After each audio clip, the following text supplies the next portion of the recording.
নমস্কার সবাইকে কৈলাস স্টাডি সেন্টারের তরফ থেকে আজকের এই ক্লাস আমরা দেখব জেটেট 2026 যে হতে চলেছে বাংলার ব্যাকরণের যে আমরা টপিকস ওয়াইজ আলোচনা করে চলছি। আজকের টপিকসে আমরা ক্রিয়ার কাল নিয়ে আলোচনা করব। আর অনেকেই বলবে হয়তো যে ক্রিয়ার কাল নিয়ে তো এর পূর্বেও আমরা ভিডিও দিয়েছি, তো এর পূর্বে আমরা প্রথম পাঠ, দ্বিতীয় পাঠ, এটা হচ্ছে ক্রিয়ার কালকে নিয়ে তৃতীয় পাঠ। প্রথম পাঠে আমরা আলোচনা করেছি বর্তমান কালকে নিয়ে, দ্বিতীয় পাঠে আলোচনা করেছি অতীতকালকে নিয়ে, আর আজকের পর্বে আমরা আলোচনা করব ভবিষ্যৎকালকে নিয়ে। তাহলে আমাদের ক্রিয়ার কাল যে তিনটা কাল সেটা আমাদের শেষ হয়ে যায়। আর তার সাথে সাথে আমরা এমসিকিউ আলোচনা করছি। কিন্তু এখানে একটা কথা বলি, যারা এখনও পর্যন্ত এই ক্রিয়ার কালের প্রথম পর্ব দ্বিতীয় পর্ব এখনও পর্যন্ত দেখোনি, তাদেরকে রিকোয়েস্ট রইল এই ভিডিওটা পরে দেখবে। তোমরা প্রথমে গিয়ে ওই ভিডিওগুলো দেখে নাও, কেননা ওগুলো না দেখলে এটা বোঝা যাবে না, ঠিক আছে? তো এই হচ্ছে বিষয়। যারা আমাদের পেড কোর্স নিতে চাও, এখানে নিচে যে ফোন নম্বর দেওয়া রয়েছে 8102052773, এই নম্বরে যোগাযোগ করে আমাদের পেড কোর্স নিতে পারো, ঠিক আছে? অন্য আরেকটা কথা রইল, যারা ভিডিও দেখছো বারবার রিকোয়েস্ট করে বলা হয় যদি চ্যানেলকে সাবস্ক্রাইব করে না থাকো, চ্যানেলকে নিশ্চয়ই সাবস্ক্রাইব করবে। আর যদি ভিডিওটা ভালো লাগছে নিশ্চয়ই লাইক করবে, কেননা তোমাদের জন্য এই ভিডিওগুলো একদম ফ্রি অফ কস্ট আছে, ঠিক আছে? জেটের জন্য তোমাদেরকে ইউটিউবে দেখার জন্য ভিডিও কোনো টাকা লাগছে না, সম্পূর্ণ ভালোভাবে পড়ানোর চেষ্টা করি। তাছাড়া আরও যদি কোনো ভুল ত্রুটি হয়ে থাকে সেটাও সংশোধন করার চেষ্টা করছি। তো চলো এবার আজকের ক্লাসটা শুরু করা যাক। তো তোমাদেরকে বলে দিই, আমরা দেখো যখন প্রথমে শুরু করেছিলাম এখানে ক্রিয়ার কাল দিয়ে এখান থেকে শুরু করেছিলাম, এগুলো সব পড়ানো হয়ে গেছে, বর্তমান কাল আর অতীতকাল হয়ে গেছে। আমরা আজকে সরাসরি চলে যাব একবারই ভবিষ্যৎকালে, সেটা পড়ালেই আমাদের এই পার্টটা শেষ হয়। অ্যাকচুয়ালি এটাতে 3টা ভিডিও লাগতো না, কেননা একটু ডিটেলসে আলোচনা করতে গেলে একটু সময় লাগে। আর যেহেতু এখানে দেখো এক একটা পার্টে 4টা করে আলাদা করে বর্তমানকালে 4টা যেমন ভাগ রয়েছে, সাধারণ বর্তমান, তারপরে ঘটমান বর্তমান, পুরা ঘটিত বর্তমান, তারপরে হচ্ছে যেটা হচ্ছে অনুজ্ঞ যাকে বলি, বা যেটাকে আমরা ইংরেজিতে বলি যে প্রেজেন্ট পারফেক্ট কন্টিনিউয়াস টেন্স। তো আজকের ক্লাসে আমরা আলোচনা করব ভবিষ্যৎকালকে নিয়ে, যেটাকে আমরা ইংরেজিতে বলি ফিউচার টেন্স। তাহলে কি বলছে দেখো, তো এর এখানে বিস্তারিতভাবে এর সংজ্ঞা দেওয়া হয়েছে। দেখো কি বলছে, যে কাজ আগামীতে বা ভবিষ্যতে সাধারণভাবে ঘটে। আগামীতে বলতে আজকে আমরা ক্লাস করছি, কি করছি ক্লাস হচ্ছে ফিউচার টেন্স বা ভবিষ্যৎকাল। আগামীকালকে আমরা এই কাল নির্ণয় যে ছিল ক্রিয়ার কাল, এটা আমরা শেষ করেছি। মানে এরপরে তোমাদের যে Jharkhand টেটের 6 to 8 R 1 to 5 Bangla গ্রামারের যে টপিকস রয়েছে আমরা সেটা নিয়ে এরপরে পর্বে আলোচনা করব। তাহলে সেটা হচ্ছে আগামীকালকে করব। তাহলে ভবিষ্যতে সাধারণভাবে ঘটে থাকবে তাকে আমরা সাধারণ ভবিষ্যৎকাল বলে থাকি, ঠিক আছে? অর্থাৎ যে কাজটি এখনও শুরু হয়নি, মানে আমি যে আজকে তোমাদের ক্লাস নিচ্ছি এটা এখনও ধরো এখন শুরু হয়েছে, কিন্তু আগামী যে কালকে নেব ক্লাস, আগামীকালকে যে ক্লাসটা আমি নিব সেটা তো এখনও ঠিক হয়নি। তাহলে সামনে যেটা হবে সেটা হচ্ছে কোনো এক সময় হবে, মানে আগামীকালকে হবে। তো নিশ্চিত আমি সকালবেলা ক্লাস নিব না, দুপুরে নিব না, সন্ধ্যাতে নিব, তার কোনো ঠিক নেই। তাহলে যে সময় আমি ক্লাসটা নিব সেই সময় আমি এখন বলতে পারছি না। তাহলে যে কাজটা এখনও শুরু হয়নি, ঠিক আছে, সেটাই বলা আছে, যে কাজ এখনও শুরু হয়নি সামনে কোনো এক সময় হবে, আগামীকালকে বা পরশু কোনো এক সময় হবে, সেটাকে আমরা কি বলি, ভবিষ্যৎকাল বলি। তো দেখো এখানে কি বলছে, উদাহরণ আমরা কিছুগুলো নিয়েছি। আমি আজ বিকালে খেলতে যাব, ঠিক আছে? খুব সুন্দর উদাহরণ, একবারেই তোমাদের মাথাতে রয়ে যাবে, এটা মনে রয়ে যাবে যে আগামীকাল আমি খেলতে যাব। বাবা আগামীকাল ঢাকা আসবেন।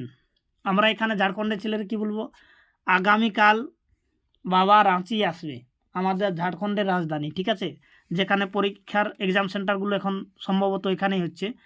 আর কি বলছে দেখো, যে তুমি আমার সাথে যাবে, তারপরে কি বলছে, সে মন দিয়ে অঙ্ক করবে।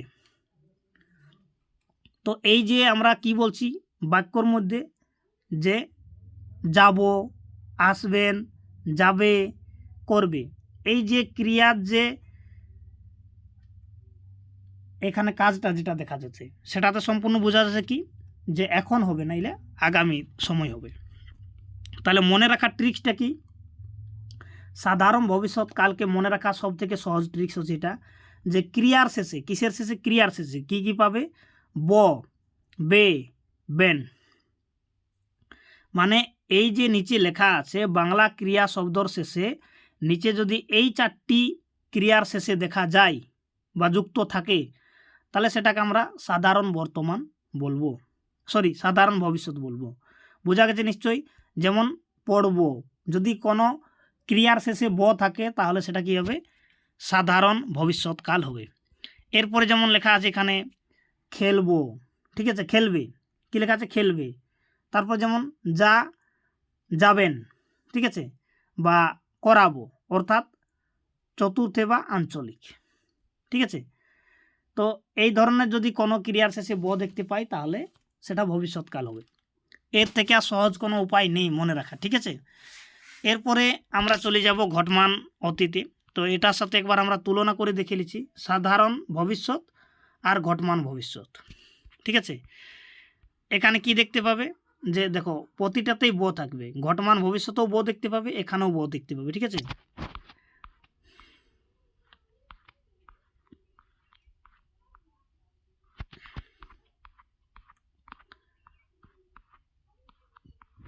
তো এখানে দেখো আমরা পরে ঘটমান ভবিষ্যতের পুরো ডিটেলসটা নিয়েছি।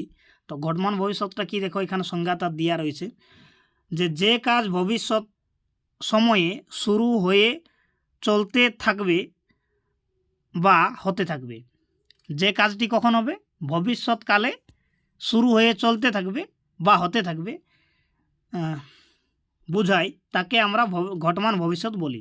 অর্থাৎ ভবিষ্যতে কাজটি বিরতিবিহীনভাবে চলতে থাকবে। কেমন? দেখো, যেমন আমি বলছি যে আমি তখন বই পড়তে থাকব। এখন যদি আমি প্রশ্ন করি যে কখন বই পড়তে থাকব, বলছে আমি তখন বই পড়তে থাকব। এর আরও অন্য উদাহরণ দেখো, সহজ বুঝতে পারবে। মা রান্না করতে থাকবেন। একটা কোনো নিশ্চিত অন্য সময়ের কথা বলা আছে আগামী দিনে, যে মা রান্না করতে থাকবেন। তারা মাঠে ফুটবল খেলতে থাকবে। তো সকলে শেষে ব আছে। আর কি বলছে? আমরা তোমার জন্য অপেক্ষা করতে থাকব। ধরো কেউ তোমাকে কোনো আত্মীয়, বন্ধু বান্ধব এরা কথা দিয়েছে হয়তো যে সেটা বলবে। এবারে মনে রাখার ট্রিক্সগুলো কি?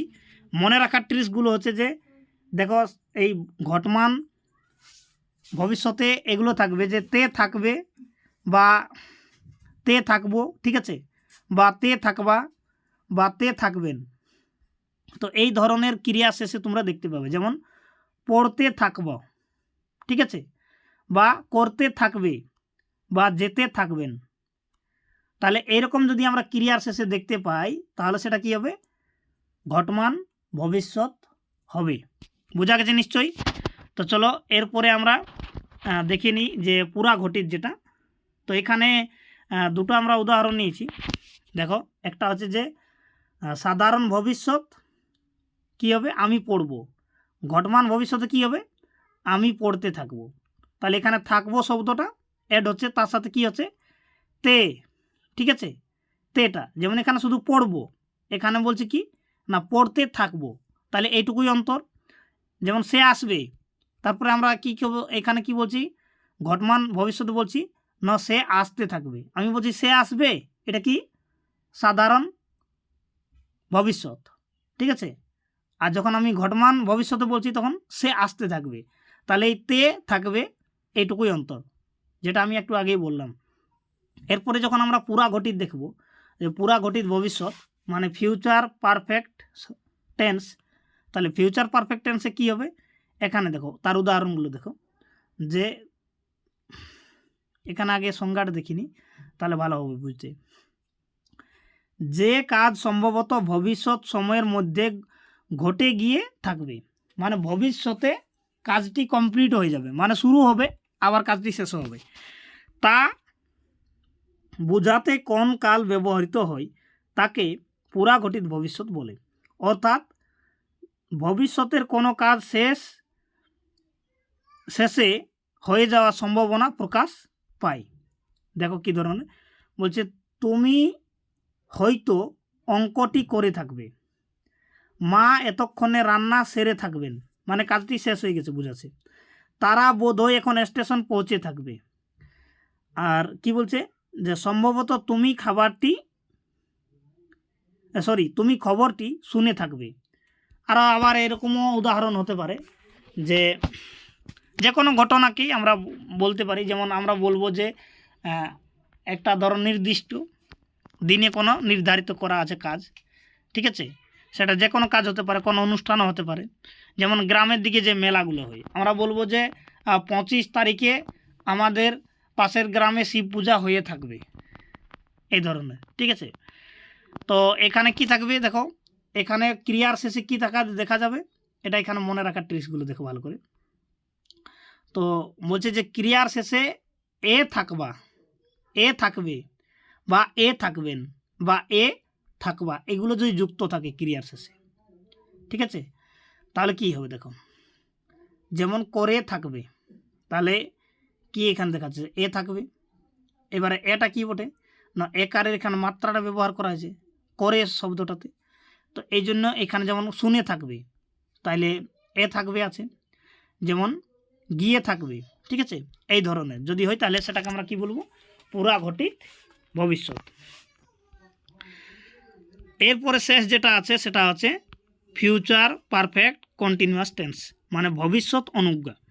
তো এই যে অনুজ্ঞা আছে এর দেখো সংজ্ঞা এখানে দেওয়া রয়েছে যে ভবিষ্যৎকালে কোনো আদেশ মানে আগামী দিনে, উপদেশ, অনুরোধ, প্রার্থনা করা কে বোঝাতে তাকে ভবিষ্যৎ অনুজ্ঞা বলে। অর্থাৎ কাজটি এখনই করতে বলা হচ্ছে না, বরং পরে সে আগামী দিনে নির্দেশ দেয়া হয়েছে।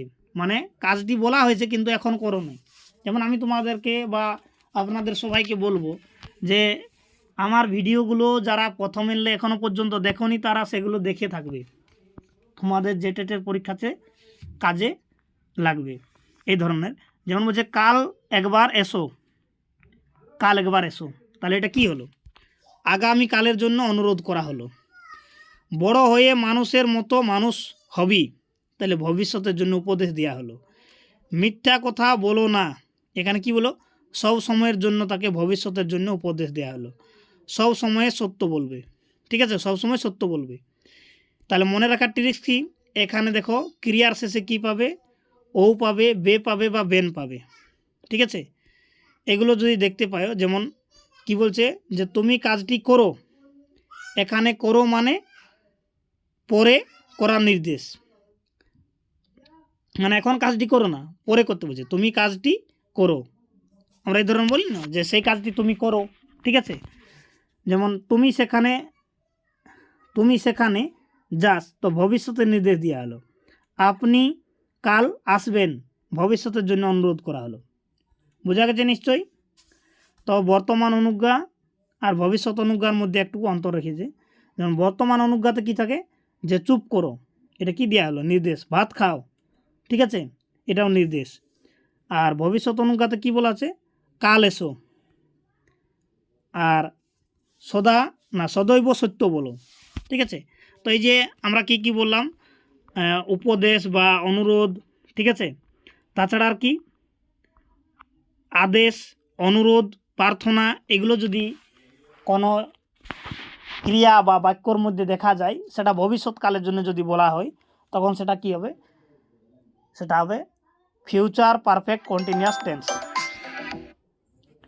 তো এই ছিল মোটামুটি এই ভবিষ্যৎকালের পুরা সংজ্ঞা। এরপরে আমরা এর এমসিকিউ যেগুলো ধরুন আসতে পারে সেগুলো দেখে নেব। সেটা হচ্ছে শেষের দিকে রয়েছে প্রায়, দেখো এটা হচ্ছে অতীতকালের, আর এখান থেকে রয়েছে ভবিষ্যৎকালের। আমরা এর পূর্বে যে 20টা এমসিকিউ আমরা কিন্তু সেগুলো আগের ভিডিওতে আলোচনা করেছি, এই জন্য বলছি যদি তোমরা না দেখে থাকো সেগুলো দেখে নিবে। আচ্ছা, আরেকটা কথা, যদি তোমরা বুঝতে না পারছো তাহলে কমেন্ট করে জানাবে, আরও ভালো করে বোঝানোর চেষ্টা করব। আরও যদি ভালোভাবে স্পেশাল একদম যে টেটকে ফাইনাল তুমি একবারে ক্র্যাক করতে চাও, পাস করতে চাও, তাহলে আমাদের অনলাইন ক্লাস জয়েন করে তুমি ক্লাস নিয়ে পড়ে দেখতে পারো। আমি নিশ্চিত গ্যারেন্টির সাথে দিচ্ছি নিশ্চয়ই বাংলাতে কোয়ালিফাই করবে একদম, সেটা ভালো নম্বর নিয়ে। এবার আমরা দেখি নেব প্রশ্ন কী নিয়েছি এখানে।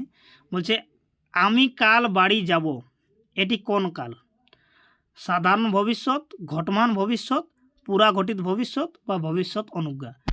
তো আমি কাল বাড়ি যাব, তাহলে এখানে আমরা 4টা জিনিস শিখেছি। সাধারণ ভবিষ্যতের কিছু ট্রিক্স আছে বা কিছু নিয়ম আছে। ঘটমানের কিছু নিয়ম আছে, পুরা ঘটিতের কিছু নিয়ম আছে, আর ভবিষ্যৎ অনুজ্ঞার কিছু নিয়ম আছে। তাহলে আমরা দেখব যে আমি কাল বাড়ি যাব, এটা কি কাউকে আদেশ করা হচ্ছে, কিছু করা হচ্ছে, অনুরোধ রিকোয়েস্ট কিছু হচ্ছে না। তাহলে ধরো আমরা মনে মনে এটা বুঝিয়ে নিলাম মনে মনে যে ভবিষ্যৎ অনুজ্ঞা মানে আদেশ, অনুরোধ, প্রার্থনা এগুলো নেই, মানে এটা হবে না। এবারে বলছে কি যে আমি বাড়ি যাব, তাহলে আমরা পুরা ঘটিতে কি শিখলাম, যে এ থাকবে, কি বলেছি, এ থাকবা বা থাকবে, এরকম ধরনের লেখা ছিল তো এগুলো। তাহলে এখানে এ বলতে আছে কিছু, এ তো নেই এখানে, তাহলে এটাও হবে না। এবারে আমরা কী শিখেছি, ঘটমান ভবিষ্যতে। ঘটমান ভবিষ্যতও এরকম ধরনেরই ছিল, থাকবে বা থাকবা বা ওই এ থাকবেই ছিল, কিন্তু এখানেও সেটা আমরা দেখতে পাচ্ছি না, এই জন্য এটা কি সাধারণ ভবিষ্যৎকাল। ঠিক আছে, এরপরে বলছে মা রান্না করে থাকবেন, যেটা আমি এখনই বলছিলাম, করে করে না সরি মা রান্না করতে থাকবেন, থাকবেন বলেছি করতে, তাহলে এ থাকবেন মানে কি হবে, এখানে এ থাকবেন মানে এখানে ঘটমান ভবিষ্যৎ হবে। ঠিক আছে, তো এই ধরনের তোমরা সব এমসিকিউগুলো পারবে নিশ্চয়ই, এখন বোঝা গেছে। তাহলে বলছে তুমি হয়তো খবরটি শুনে থাকবে, এটার কিন্তু তোমরা কমেন্ট করে উত্তর জানাবে, সাধারণ ভবিষ্যৎ, ঘটমান, পুরা ঘটিত না ভবিষ্যৎ অনুজ্ঞা। এরপরে যেমন দেওয়া হয়েছে যে মন দিয়ে পড়ো, মন দিয়ে পড়ো, এটা উপদেশ না প্রার্থনা, এখনই আমি বললাম যে উপদেশ প্রার্থনা হলে কী হবে। ঠিক আছে, এরপরে 25 নম্বর প্রশ্ন বলছে যে কাল একবার এসো, এটা আমরা একটু আগে আলোচনা করেছি। তাহলে এটা কি বর্তমান না ভবিষ্যৎ না সাধারণ ভবিষ্যৎ না ঘটমান ভবিষ্যৎ? ঠিক আছে, তো এর অপশন কোনটা সঠিক হবে সেটা জানাবে। এবার ক্রিয়ার শেষে যদি ব, বে, বেন থাকলে আমরা কোন কালকে বুঝি, তো এগুলো আমি তোমাদেরকে সংজ্ঞাতে বুঝালাম, কিসের সংজ্ঞাতে, সাধারণ ভবিষ্যতে। ঠিক আছে, যেমন তারা ফুটবল খেলে থাকবে, এটা আমি বলেছি একটু আগেই, তাহলে এটা কি ঘটমান ভবিষ্যৎ না সাধারণ ভবিষ্যৎ? তো দেখো এখানে সাধারণের তো কোনো হবেই না, পুরা ঘটিত ভবিষ্যৎ, ভবিষ্যৎ অনুজ্ঞা। আচ্ছা, ভবিষ্যৎ অনুজ্ঞা যদি আমরা বলি, তো এখানে কি আদেশ অনুরোধ কিছু আছে, তারা ফুটবল খেলে থাকবে না? তাহলে বাকি কি উত্তর হবে তোমরা কিন্তু কমেন্ট করে জানাবে। 28 নম্বর কি বলছে, সম্ভবত সে পৌঁছে থাকবে, সম্ভবত সে পৌঁছে থাকবে। আচ্ছা, আরেকটা কথা বলি, যে ওই যে পুরা ঘটিত ছিল সেখানে কিছু আরও ওয়ার্ড ছিল যেগুলো আমরা আলোচনা করলাম না, সেখানে এরকম সম্ভবত শব্দ বা আরও কিছু সেরকম সিমিলার ওয়ার্ড এই ধরনেরই যে কোনো বাক্যর মধ্যে থাকলে সেটা কি পুরা ঘটিত হয়। ঠিক আছে, তো এরপর 29 নম্বর বলছে যে সব সময় সত্য বলবে, এটা কি বটে, উপদেশ। তাহলে উপদেশ হলে কি কাল হয় আমরা জানি, তো এটা কমেন্ট করে জানাবে যারা বুঝতে পারছে নিশ্চয়ই। আর 30 নম্বর বলছে কি ভবিষ্যৎ অনুজ্ঞামূলক। ঠিক আছে, এরপরে যে এই যে পার্টগুলো রয়েছে 30 থেকে 50, আমরা আজকের ভিডিওতে এগুলো আর আলোচনা করছি না। ঠিক আছে, ভিডিওটা অনেক লম্বা হয়ে যাবে। ঠিক আছে, তো এগুলো কোনো আরও ভিডিওতে আমরা আলোচনা করার চেষ্টা করব। আর যারা ক্লাস নিতে ইচ্ছুক তাদেরকে আমি বললাম যে নাম্বার তোমাদেরকে যোগাযোগ করতে বলা হয়েছে সেই নাম্বার যোগাযোগ করে আমাদের কাছে পেড কোর্সের ক্লাস নিতে পারো। 8102052773। প্রতিদিন নিয়মিত ক্লাস হয় এখানে, সাথে মক টেস্ট হয়, খুব ভালো করে সহজে বোঝানোর চেষ্টা করা হচ্ছে। ঠিক আছে, সেটা তোমরা দেখতেই পাচ্ছ, সব ট্রিক্সের সাথে বোঝানো হচ্ছে। একবার ক্লাস করলে আর তোমাকে কখনো যে কোনো টেটের জন্য, ঝাড়খণ্ড টেট হোক, বাংলা টেট হোক, বিহারের টেট হোক, কোনো টেটের জন্য বাংলার জন্য আর নাকি পড়তে হবে না। ঠিক আছে, যেটুকু এই গ্রামারের সিলেবাস রয়েছে। তো চলো, ধন্যবাদ সবাইকে। ভিডিওটা যদি দেখলেই শেষ পর্যন্ত তো একটা লাইক করে যাবে। চ্যানেলটিকে যদি সাবস্ক্রাইব করে না থাকো তো চ্যানেলটিকে অবশ্যই সাবস্ক্রাইব করে পরবর্তী ভিডিও খুব তাড়াতাড়ি নিয়ে আসবো। ধন্যবাদ সবাইকে।